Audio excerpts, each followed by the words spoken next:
Chris, I just saw Spencer. He said it's okay that Matt goes first, so we're ready to go. Okay, excuse me. I'm gonna go ahead and speak my piece. I want to switch it up a little bit. I want to ask the questions today. Ask the reporters I got a few questions for y'all today, so I need everybody to answer and whatnot.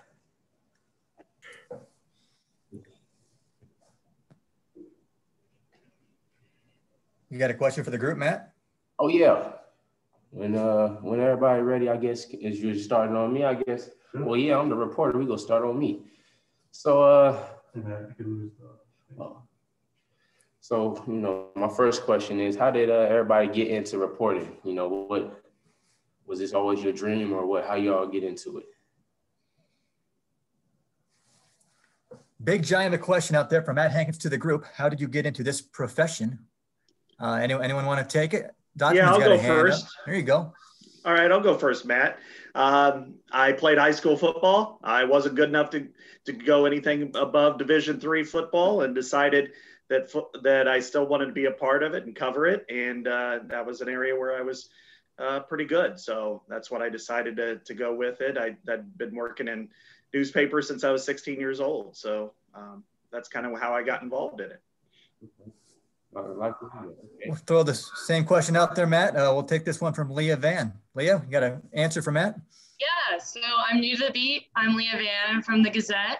I actually got into sports reporting because I was featured in Sports Illustrated a very long time ago. At 15 years old, I was diagnosed with cancer, and the top running back in the nation who won the National Gatorade Player of the Year award went to my high school, and he would visit me a lot in the hospital. So Sports Illustrated wrote about it, and I decided that someday I wanted to write stories about people like that. And as an athlete, I played volleyball, I ran track, I grew up in Texas. So football has been a huge part of my life, and I've always wanted to cover it. And so this is essentially my dream job. So that's how I got into sports reporting.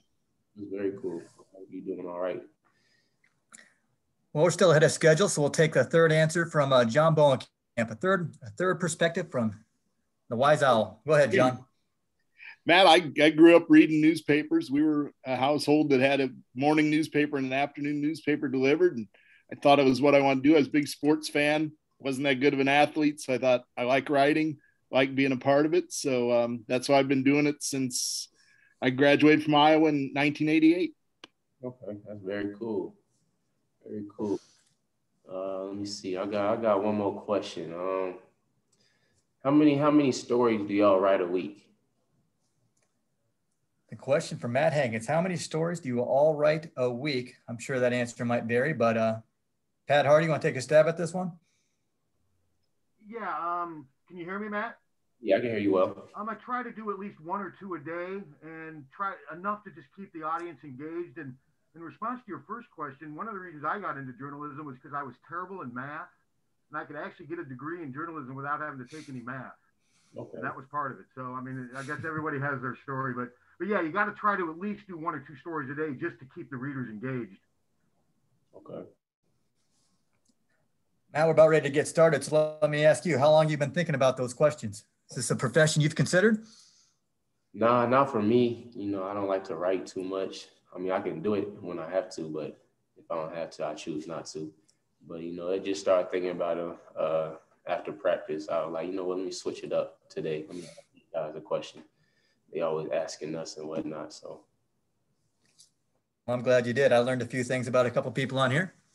That being said, we'll throw it out to some questions for Matt Hankins. Pat, I see your hand up. Do you have a question for Matt?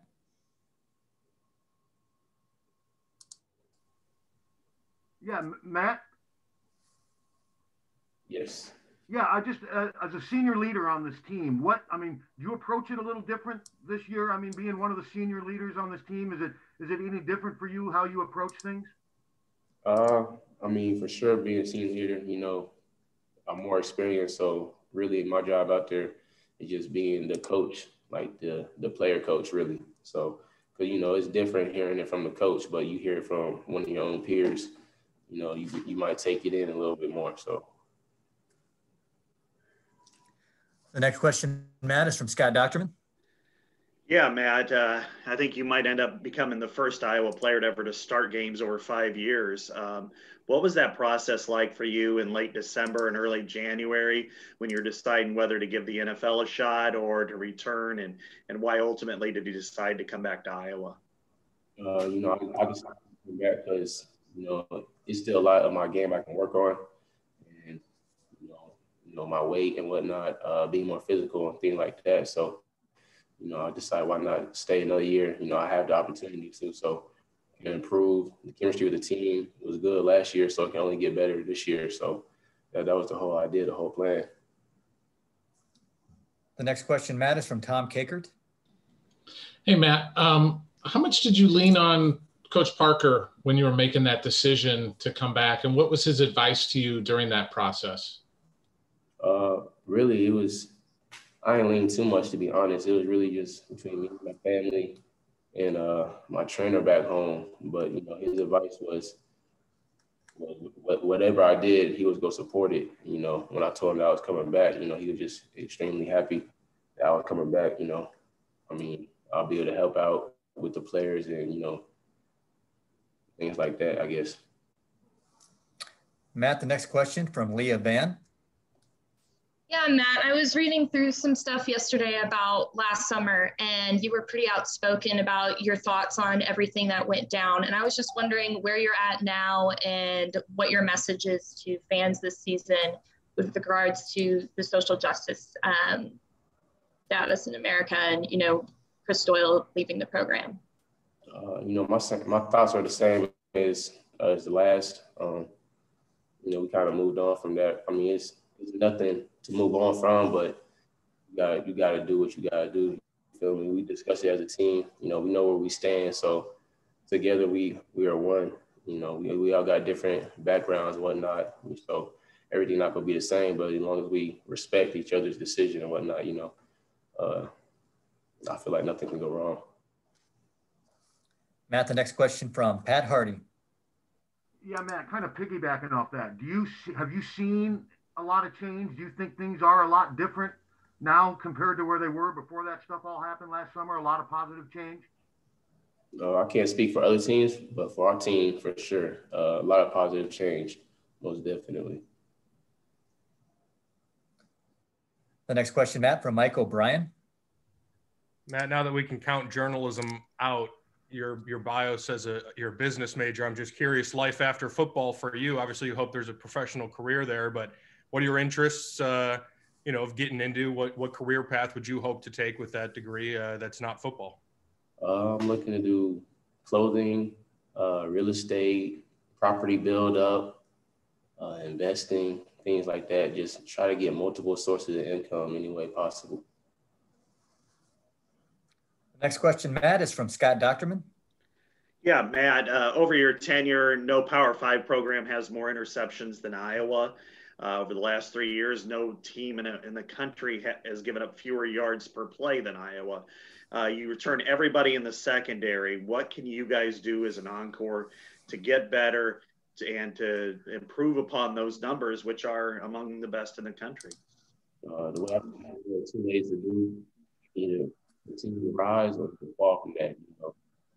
Fall by just you got the most interceptions, the least yards given up. You fall back, stop doing what you're doing, or you just improve. Continue doing what you're doing and some, and you only get better if you do that. So, Matt, the next question is from Tom Kakert. Matt, you guys have been fortunate to have a lot of really good pass rushers the last few years that kind of help you guys in the secondary. What have you seen from that D-line? It's very different this year. What have you seen from them so far in practice? Yeah, it's different for sure, but, got a lot of potential, got a lot of young guys that are working well, working very hard. So, it's spring practice, it's not going to be perfect right away. Like, we're not playing a game next Saturday. So, of course, got a lot of things to work on, but it's looking good so far. The next question from Scott Reister. Hey, Matt, is it any different? Can you hear me? Okay, great. Knowing there's going to be fans in the seats, and it's going to be back to quote unquote normal or kind of what we were used to prior to last season. How does that change your kind of approach to the spring? And are you guys a little more excited knowing, compared to last year when there was really so much was up in the air? Does it feel better from your standpoint, or how has it changed? It's really the first time hearing that we're going to have fans fully, but it shouldn't change anything, really. It's going to make the game a lot more exciting, because the crowd do play a big factor when the opposing teams come in here. But as far as, studying film, learning your opponents, it shouldn't change anything. Matt, we'll circle back to Scott Docterman. You're facing a lot of different receivers because for 4 years you've been going against Amir and Brandon in practice. What are some of the newer guys like? How are they progressing in both in your skills and your 7-on-7 workouts? They all have skill sets, honestly. Different sizes, speed. So, just studying film on them, learning their techniques, before. But they all still a solid group. Matt, the next question from Leah Ban. Yeah, I was just wondering, how much of a difference does it make to even have spring practice this year? I mean, the defense already was very impressive last year, and I just wanted to know, how does it feel to have spring practice back?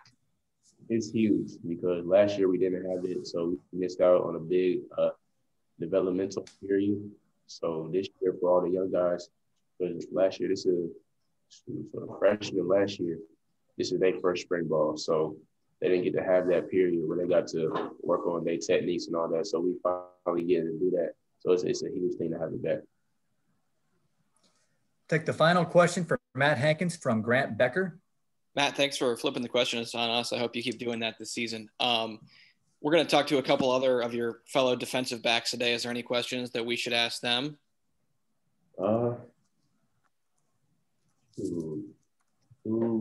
I guess who be bringing the most energy?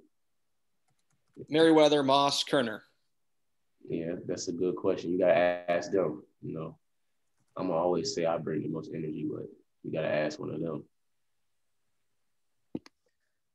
All right, Matt. Thanks for taking the time, and thanks for wanting to get to know a little bit about the audience in front of you. Wish you nothing but the best. All right, Matt Weitzel's on site, and he's going to try and mess with that microphone. Is that any better, Chris? Yeah, that is significantly better. It kind of comes in and out though, so we'll wait and see. Okay. Spencer Petrus, thanks for joining us. How are you doing this morning? I'm good, Chris. How you doing, man? I'm doing real well, thanks. Anyone out there with a question for quarterback Spencer Petrus, throw your hand up in the queue, and we will work our way down the lineup. The first question, Spencer, is from Scott Docterman. Spencer, how are you? I'm good, Scott. How are you doing? I'm doing well. I was wondering what was your evaluation like of yourself over the last couple of months? I'm sure you spent way too much time probably breaking down what you did right, wrong, either way. What was your evaluation on what you think you did well and maybe what you need to improve upon? Yeah, sure. We spent a lot of time the last 8 weeks before spring ball going over self-scout, watching the games from last year. I think the big takeaway that I've made, as well as Coach O'Keefe and Coach Brian, is want to get that completion percentage up to about 65% at least. And I think that comes from mainly two things. For me, it's taking gifts more efficiently. So if I have an easy completion, I might as well take it, that kind of thing. And then big thing is ball placement on these timing routes. That's an area where I know I can improve, and I have the last 8 weeks. Kind of the two areas there. Really want to focus on, taking matchups when they present themselves. And yeah. The next question, Spencer, is from Chad Leistico. Hi, Spencer. We talked to Kirk last week, and he said quarterback's open competition, but he likes what you've shown so far. Do you? What's your mentality? Where do you want this competition to be by May 1st? I'm not really worried about any competition. I'm more so focused on myself, and kind of like I mentioned, I want my completion percentage to be at least 65%. You know, I need to improve on the things I mentioned to Scott. That's kind of what I focus on. You know, I think it's kind of silly to worry about kind of anything except how I play and the way I do things. And yeah, that's my focus right now. The next question, Spencer, is from Tom Kakert. Hey, Spencer.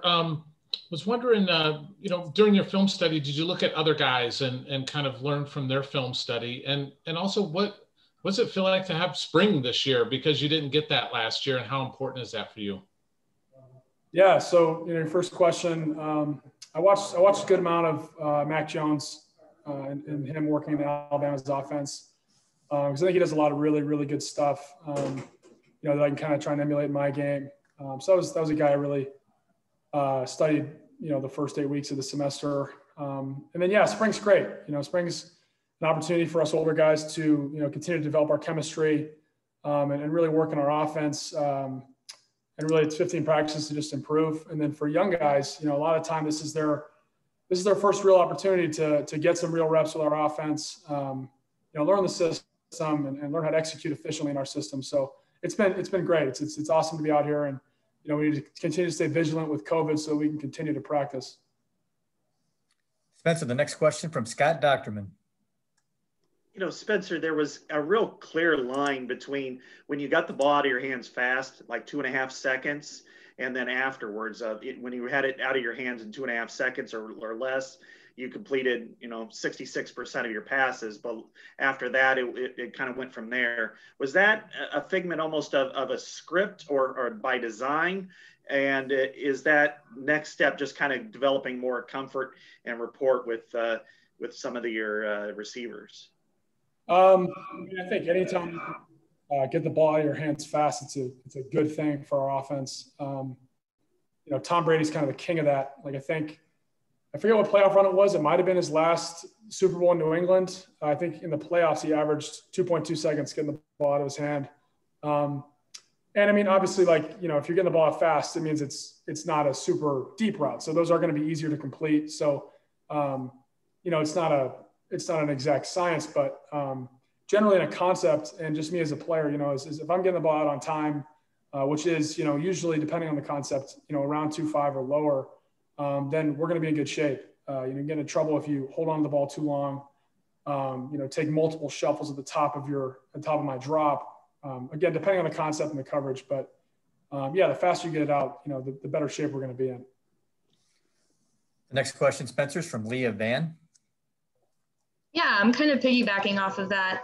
You lose 2 veteran wide receivers this year, and I was just wondering, how have these like new targets on the offense been, and who has been really standing out? Who are you really meshing with on as far as like the wide receivers go? Yeah, right now we're doing a great job of kind of receiver by committee. You know, we've got some veterans, Tyrone Tracy, Nico Regini, Max Cooper, Charlie Jones, those guys. And then we're bringing along the young guys, you know, the guys that are in their first spring, guys like Desmond Hudson, Jackson Ritter, you know, even early enrollees, Arlen Bruce and Keegan Johnson. So it's really by committee right now. And I think you know, the older guys are doing a great job of leading the younger guys. And overall, I think it's been a really good spring, and it will continue to be a great spring of growth for the young guys, and kind of like I mentioned, of refinement of skills and growth and chemistry for myself and the older guys. Take the next question from Grant Becker. Spencer, basically the exact same question here, but about your tight ends. You had a great connection with Sam and Sean from the start, and you got Sean gone now. Out of the non-Sam Laporta guys, who's been standing out to you early on here, and how important is that going to be with the way you utilized tight ends last year? Yeah, you know, I mean, Sam's obviously kind of solidified himself as our number 1 tight end right now. And I think the rest of the guys have done a great job competing for that, you know, number 2 tight end spot. You know, Luke Lachey, Josiah Miedemann, Bryce Schulte, Tommy Cujono. You know, I'll go down the list. We've got a lot of good guys that are working really hard and making great improvement. And I like what I've seen from really all of them. And, you know, as long as we kind of stay on the path that we're on and continue to grow, you know, we're going to like the results we get. Next question from Pat Hardy. Yeah, Spencer, as a fellow Grateful Dead fan, I'm just kind of curious. Do you listen to any particular music or songs from the Dead to get ready for a game, to kind of get your mind ready? Yeah, you know, on game day, at least in the mornings, I'm a chill kind of guy. Like I like to listen to the, you know, more relaxed stuff. No song specifically in particular, but you know, I love the Koerner album. Obviously, it's, you know, basically everyone does. You know, kind of anything off there will help me relax. You know, on a game day. But yeah, you know, pick your poison on that. You know, Koerner 77 album, and very good one. I like it. Spencer, the next question from Chad Leistico. Yeah, you mentioned watching Mac Jones. That's obviously he's rising up the draft boards here. What traits do you like most about him, and do you feel like you can emulate some of those things that he was doing last season at Alabama? Yeah, no, I think he does a really good job of getting the ball out, you know, out of his hands fast, and he hits his guys in stride, lets his playmakers run with the ball. I think that, you know, a ton of their success this past year, obviously, you know, when you have 2 or probably 3 first rounders in the O skills, it's gonna help. But a lot of what Mac Jones was able to do with just, they want to get 7 guys in the box, and I'm just going to throw an out route to Devontae Smith, hit him in stride, and let him run with it. And that's something that I think is a really, it's kind of a similar thing I can do in this offense, and really just, you know, making sure that the playmakers can catch the ball and run with it and make plays. We'll take 2 more questions for Spencer Petrus, and the first is from Leah Van. Yeah, a lot of fans have been kind of critical of you in your first season, and I was wondering what your response to their criticisms are. And, you know, you were 3rd in the Big Ten in passing yards. Yeah, it's all right. I got to sit behind Nate for 2 years, and I've seen our fans love Iowa football, and they just want the best for Iowa football. And you know, it is what it is. You know, I've had my fair share of experience, you know, watching Nate deal with it, and then obviously, you know, dealing with everyone has their own opinion, and that's okay. I'm not really, no offense to the fans, I could care less about what they have to say about my performance. I'm focused on my performance and kind of things you mentioned, like improvement and having a great spring.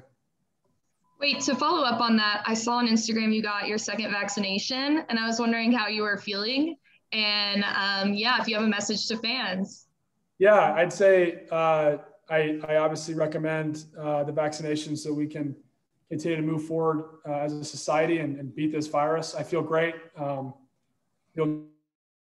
I should be home free with this thing. So definitely recommend it. Spencer, the final question this morning is from Scott Dockerman. Spencer, looking back through your last 2 games, the second halves, which maybe in the first 6 were at times a little struggles, at least numbers wise, you put together your 2 best second halves against Illinois and Wisconsin, which both had pretty good defenses. And how were you seeing things more clearly against those teams, especially Wisconsin? You had Amir, of course, going wild, but were you, what did you see, and what was your comfort level like late in those games that helped you kind of put those numbers together? I think it's kind of speaking a generality like that, like just the second half, you know, play to play, you know, it kind of depends on the play. You know, obviously against Wisconsin, that long touchdown to Amir, that was, you know, he just did a great job of running by their defense. You know, it's kind of a play to play thing. I can't really speak to a whole second half of a game or anything like that, because there are plays that I did well in those second halves. There are plays I didn't do as well as I'd like. So, yeah, sorry, I can't really give you a great answer on that. Oh, thanks anyway. I appreciate it. Okay. Spencer, welcome back to spring football. Thanks so much for your time this morning, and we'll catch you next time. Thanks, guys. We might take a little audio visual troubleshooting break here. Matt Weitzel's going to try one other thing. I see we lost some audio and video syncing there. How's it going, everyone? You can take the mask off. Oh, gotcha. Riley Moss, we're doing well. How are you? I'm good. Good. Thanks for joining us here this morning, and welcome back to spring football. If anyone out there has a question for defensive back Riley Moss, throw your hand up in the queue.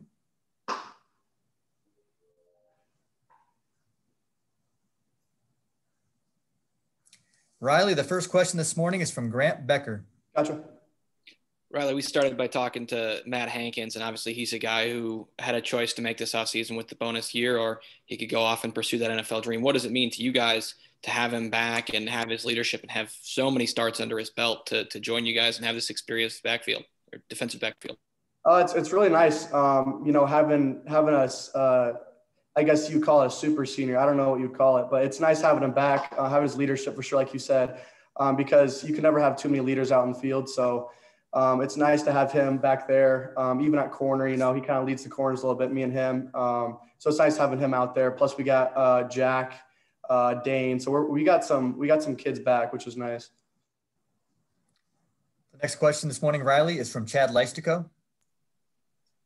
Hey, Riley, it's been about 4 months, since the Wisconsin game. How would you were you guys able to have like a full winter, like a normal winter, I guess? I mean, with COVID and everything, were you able to kind of get a full winter conditioning? How would you describe the progress you made there? Yeah. So we did end up having a full winter program, which was nice because we didn't really get that. Well, I guess we got last year, but it got cut off. So we got a full winter conditioning lifting cycle, and it was good too. The younger kids made a lot of progress, so that was good. It was well needed for our team to start off the year on a right foot and having a full winter conditioning. Riley, the next question is from Scott Docterman. Yeah, Riley, over the last 4 years, Iowa leads Power 5 programs in total number of interceptions and all programs and interceptions per game. What is it about the defense that enables you guys to put yourself in that kind of position? Is it partially the geometry that Phil Parker preaches all the time, or is there something specific that beyond that enables you guys to be in the right place, the right time so many times? Yeah, I would say the biggest thing is, like you said, geometry, but then it's also, he preaches the little things. So, where you got to be, your technique, your fits, where you're reading, where your keys at. And that's a big thing personally for me. That's why I've gotten so many picks, is because of, just doing little things, and you'll end up in the right spot at the right time as long as you just keep doing the right things over and over again. The next question, Riley, is from Tom Kakert. Hey, Riley, what have you lost some receivers on the other side that you competed with in practice all the time? What do you see from some of the guys beyond Tracy and Reganey, who we know about? But what do you see from some of the other younger guys that so far in spring? I would say the younger guys are stepping up for sure. I know Keegan just got here like a couple months ago. He came at semester early. He's been making a really good push. He'll be, I think, he'll be pretty good with time. He's been a standout for sure for the younger guys. I know Charlie Jones is doing a great job. He runs his routes crisp and stuff. So it's always a challenge, but it's good. It's good competition. So our receiver core, I know we lost some guys, but I think we got some dudes coming back for sure. The next question, Riley, from Chad Leistico. Hey, Xavier Williams from UNI enters the fold this year. I assume he's practicing, yes. And what do you know about him? What can you tell us about what he's done so far? Yeah, so he's been practicing. I just met him. He came in at semester, so I've gotten to know him a little bit. He's an Iowa kid. He's a great dude. But what I've seen from him, he's got great hips, great feet, and he can make plays on the ball, which is good for our back end for sure. The next question, Riley, from John Bowenkamp. Riley, with the depth that you guys have in the secondary, how much fun is this spring going to be with all the competition among you guys? Oh, it's great. Especially, when we go team period and we're going against the offense, it gets chippy later in spring ball because you've been around the guys for so much. So it'll definitely breed a lot of growth, which is what we want out of spring ball since we didn't have it last year. So having that depth and always having people working next to you, I think always makes you a better player, especially, at your same position as well. Riley, the next question from Leah Van. You didn't have spring football last year, and I'm just wondering how much of a difference it makes and how you see it translating this fall. I mean, your defense is already pretty stacked. Yeah, I think it translates well, especially with gaining depth. Coach Ferentz had a poll after practice, I think after the first spring ball practice, and everyone had to raise their hands who's had a spring ball here. And I think 75% of the people on our team haven't had a spring ball yet. So I think it's really good for those kids who missed out on spring ball to really learn the defense, learn the offense, and it'll be good for our depth for sure. Riley, the next question from Scott Docterman. Yeah, Riley, you bring back your entire starting secondary this year, and you have a couple of people in the two deeps that are very experienced. What's the next step this defensive backfield can take, and how will it help, especially the front line, which replaces so many great players? I would say just being very consistent. You never reach your potential, and Coach Barker reminds us of that every day. So he just said, keep your nose to the grindstone, keep your head down. You can never be too good. So it's nice, like I said, having the depth because it really truly does breed a lot more competition, and it makes you a lot better player. So it helps having experience not only in the starters, but also the two deep as well. The next question, Riley, is from Jet Beecham. Hey, Riley, Scott touched on that a little bit, but obviously with the line, I mean, obviously having a good defensive line helps out a good backfield as well. And you guys worked together quite well last year. But, with that group replacing three different players, what have you seen from that unit, and how do you think that they can help you guys this year? I've seen a lot of positive things from what I've seen. The only time I really see them in practice is in team, and they've been getting after it. I know John up front, John Wagner's been doing well. And they've been nasty, which is good. You have to have a nasty line. So I think that's part of the defense that we have is we teach trying to be nasty and have that edge to us. So. The next question, Riley, is from Scott Docterman. When Matt Hankins decided to return, I mean, he's had starts over 4 different years. What does he do well?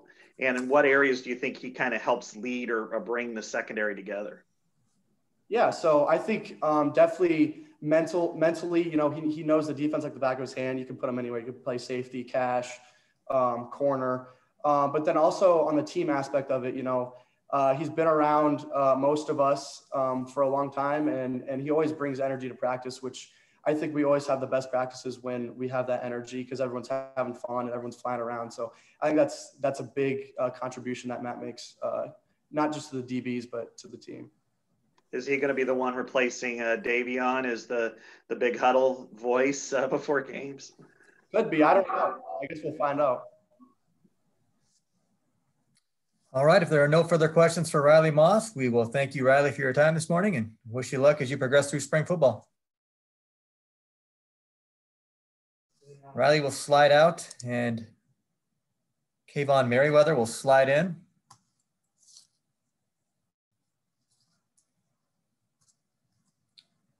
And then I believe we'll wrap things up with Jack Koerner.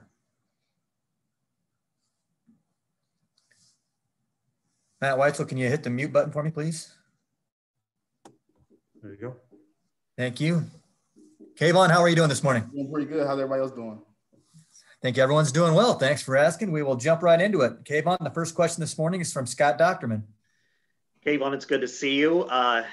This is last year you kind of came into the season as the starter, actually the last 2 years, and then you got hurt. And last year was you were able to kind of work your way into the lineup. What's it feel like now that you're entering year 4 and you've really put yourself in a position where you know the defense and you're secure kind of in your position? I think right now it's kind of a time where I'm focusing on improving on, especially everything I did last year. Just kind of the small things is kind of something that Coach Parker's kind of been trying to like push me towards. Just looking at little details and little things about offense, the offensive line, and stuff that I can people a little bit faster so I can play a little bit better, a little bit faster as well. How did your basketball skills help you on the football field? I think they helped me a little bit. I think some of my footwork, kind of moving and sliding with some of my defenders, and especially guarding other receivers. I think that helps me a little bit, kind of bringing that basketball background onto the football field. Kaevon, the next question is from Leah Van.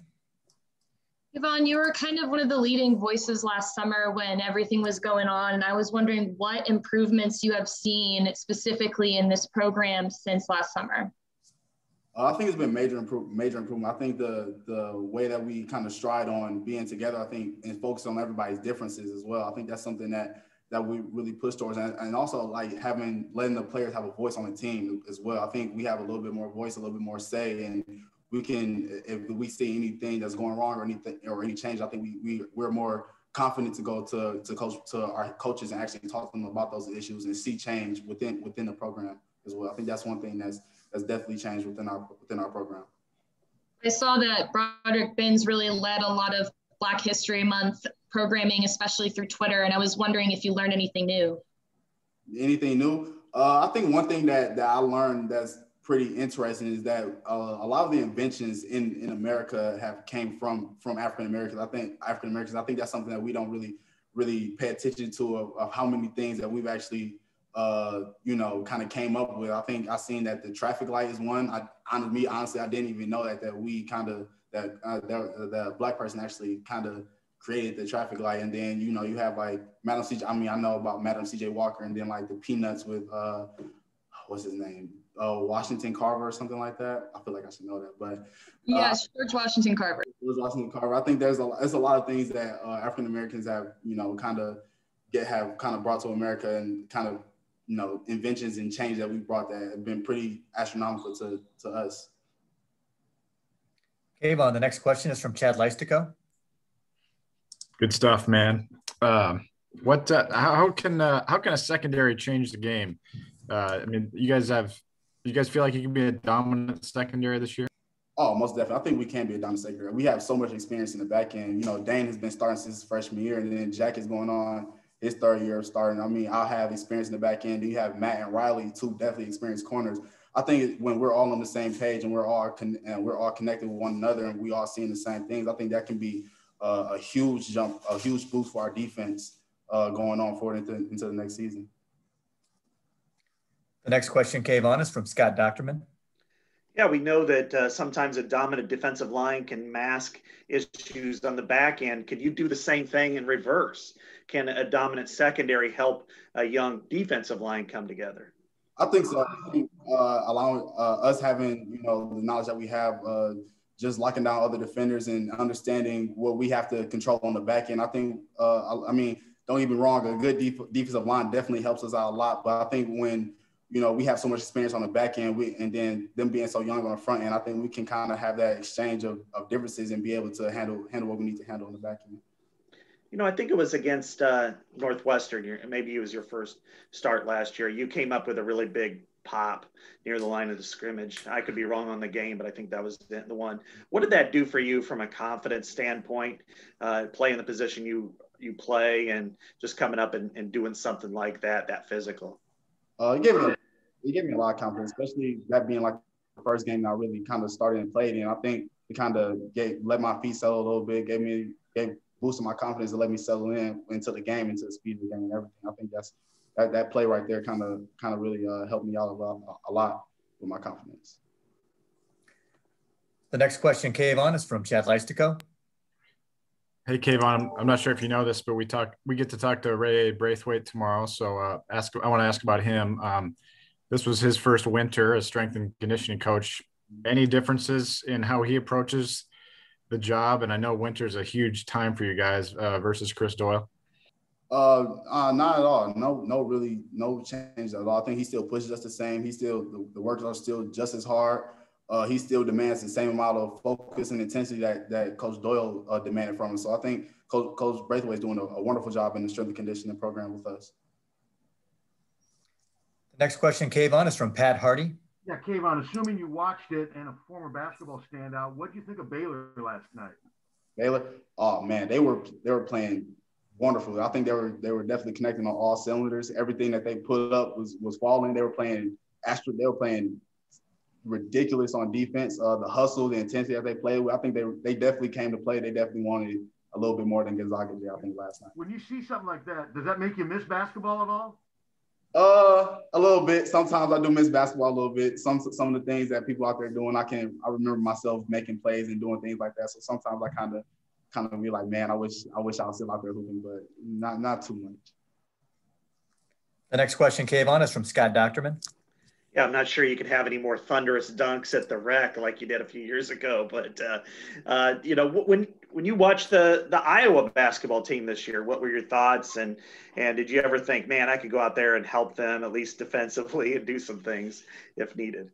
I think I think over the past couple of years, I think we've seen them grow as a team, especially from my time being there. I think this was a year that they really got it together. They really connected well. I think especially Luka Garza, having a player so dominant, having so much focus on him, allow other players to expand on their game. And I think it kind of demanded a lot more from them. And I think all the players pretty much stepped up to the plate when it came to that. I think, honestly, I don't think I could have done anything for that team, because especially how good they were playing.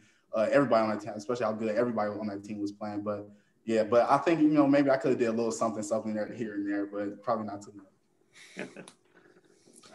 Kaevon, the next question is from Jet Beecham.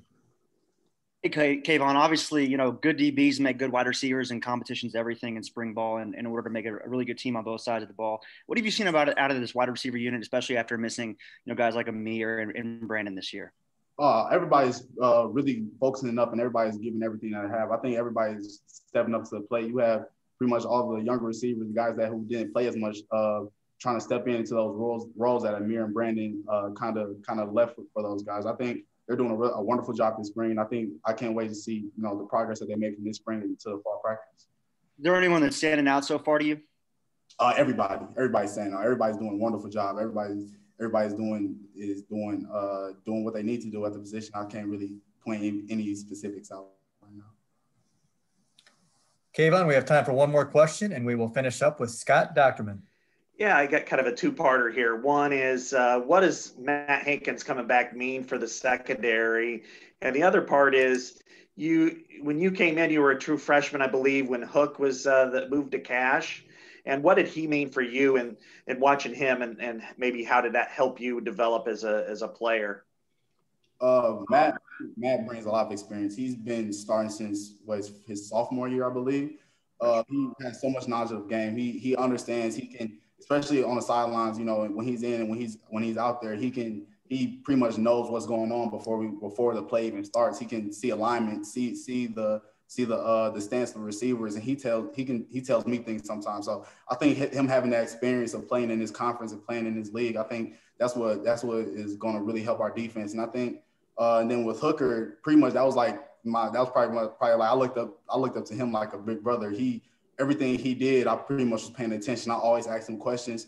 I looked up to him really, especially my freshman year. I really looked up to him because he was doing so many things on the field. I wanted to kind of emulate that further on into my career. But every single time I seen him do anything, every single time I had the opportunity to, I always asked him questions. I always was picking his brain, asking him why did he do this, or how did he see this, and things like that. So Hook, my freshman year, was definitely somebody that I looked up to and somebody I looked at as a big brother. Was Gino the same way, or was it different? Oh, no, Gino's definitely the same way. He basically was in the same position as Hook. When Hook left and Gino was kind of stepping into that role as a leader on our defense, especially my sophomore year, I didn't really know the entire defense. So Gino definitely helped bring me along and taught me the game a little bit more further along after Hook. All right, Kaevon, thanks so much for sharing that insight. Good luck to you as you progress through spring football. Thank you. Have a nice day. Hey, same to you. Kaevon will slide out, and Jack Koerner is ready to slide in.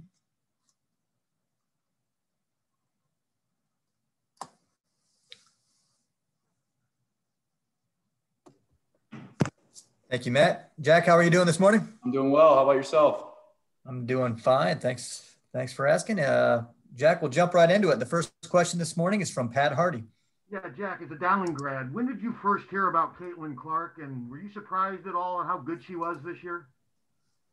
I first heard rumors about her. I think it was like my senior year. I heard we just got a pretty good girls basketball player that was a freshman, and so I first started hearing about her when I was a senior. And I know her older brother Blake pretty well. Pretty good friends with him. But no, after seeing her in high school, I've seen her do what she did this year. I was not surprised at all. And I mean, I reached out to her and told her it's pretty tough to have a better freshman year start to a career than that. So, Jack, the next question is from Scott Docterman. Yeah, Jack, what can you guys do for an encore? You bring back everybody. You were one of the most prolific intercepting groups in the last handful of years in college football. In what ways can you collectively as a unit improve and probably help an inexperienced front line? I think just the emphasis that we do place on turnovers is a big part of it.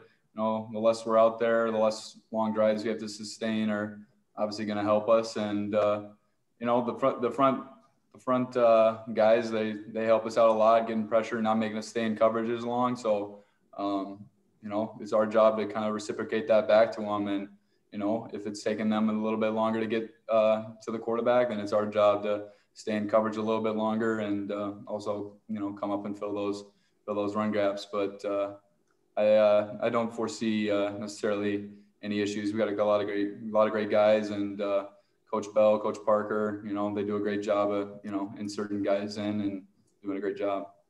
Are there any specific ball skills that you guys work on that kind of helps you, you know, with interceptions, maybe that, I don't know if other programs do or don't do, but just something that you know that you see that works, that helps you guys be, you know, able to intercept as many passes as you do?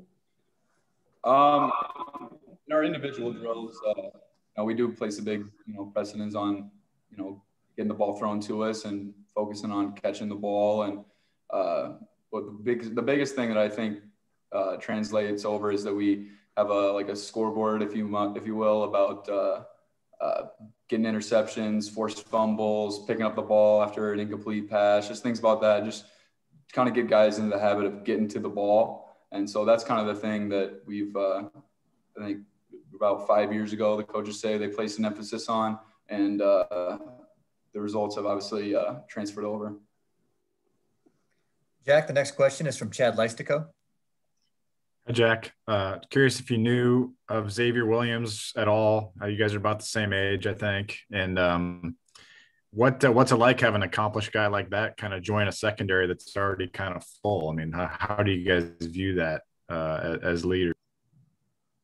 Yeah, I didn't have the chance of meeting him before this, but he's known some guys that I know that play over at UNI, Bronte Wells, and some of the guys who played over at Hawkeyes. But I've had the pleasure of getting to know him really well so far, and he's a great football mind. He's got tons of experience, like you said, and we couldn't be more excited to have him help our team wherever he's going to fit in, whatever vision Coach Parker has for his back end. We're buy into that, and we're really excited to, you know, add even more experience to our already pretty experienced back end.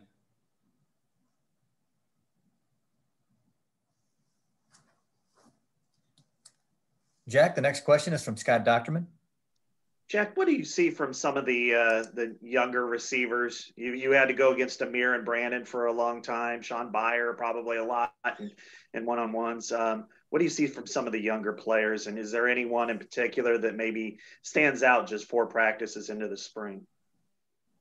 I'm seeing there's a lot of, you know, like you said, Brandon and Amir gone. There's going to be some room for some guys to step up and maybe prove themselves a little bit. And so far what I've seen is, you know, the competition is there. And, you know, from a young guy standpoint, I think, you know, the guys that just came in, Arland and Keegan, both doing a great job getting kind of acclimated in the program. They both have some very obvious athletic traits, and, you know, they're just starting to get a feel for things. And they're definitely some guys that could potentially help us this year. And I'm excited about the receiver core, honestly. What does Matt Hankins bring in coming back?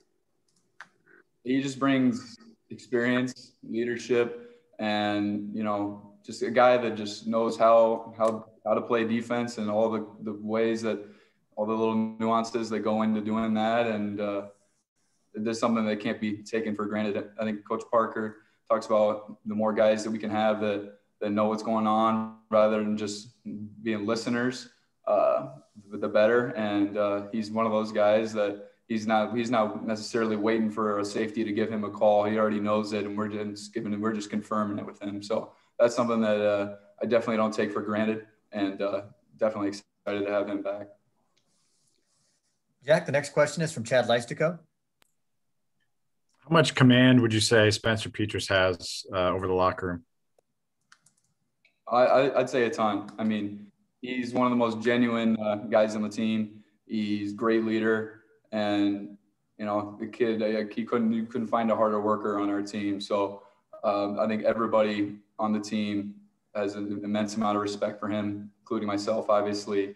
And I'm excited to see what's going to come from that, because he's worked his butt off, and he's definitely kind of stepped into that leadership role and done a great job with it.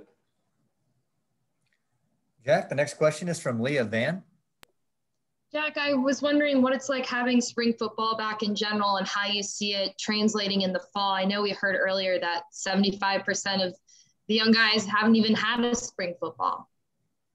Yeah, it's crazy. I think after the first practice, Coach Ferentz kind of alluded to, he's asking everybody to raise their hand if they haven't done a spring ball yet. And it kind of blew my mind how many guys raised their hands. I mean, you got a guy like Dane Belton. He's played in 20 plus games, and this is his first spring ball. And that's something that I didn't really think about too often. And it's been quite a while. I think 2019 was my last spring ball, and I had young guys keep asking me about what the schedule is like and everything. And I had to tell them, like, I honestly don't even remember. So, but we've got a great start to it. And the weather obviously has been awesome, and I'm feeling real excited about it.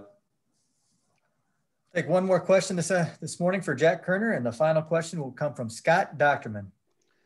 Yeah, you guys work hand in hand with the defensive line in most situations, and especially their pass rusher and when you're in pass coverage. What do you see so far from them? It's early, I know, and you're not playing against another opponent other than Iowa, but are there signs that they're going to adequately be able to replace, 2, maybe 3 NFL draft picks?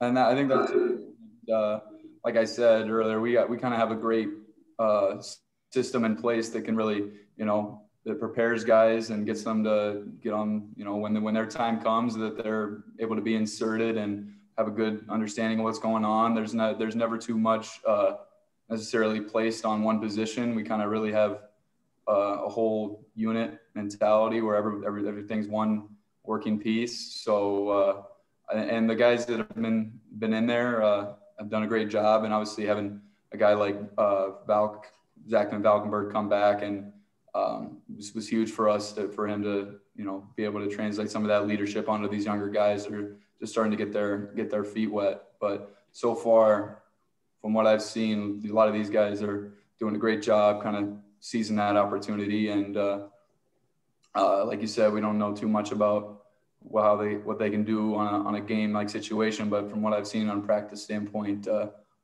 there's no reason to worry, from my opinion. All right, Jack, thanks so much for your time this morning, and good luck throughout the rest of spring football. Welcome back. Yeah, thank you very much.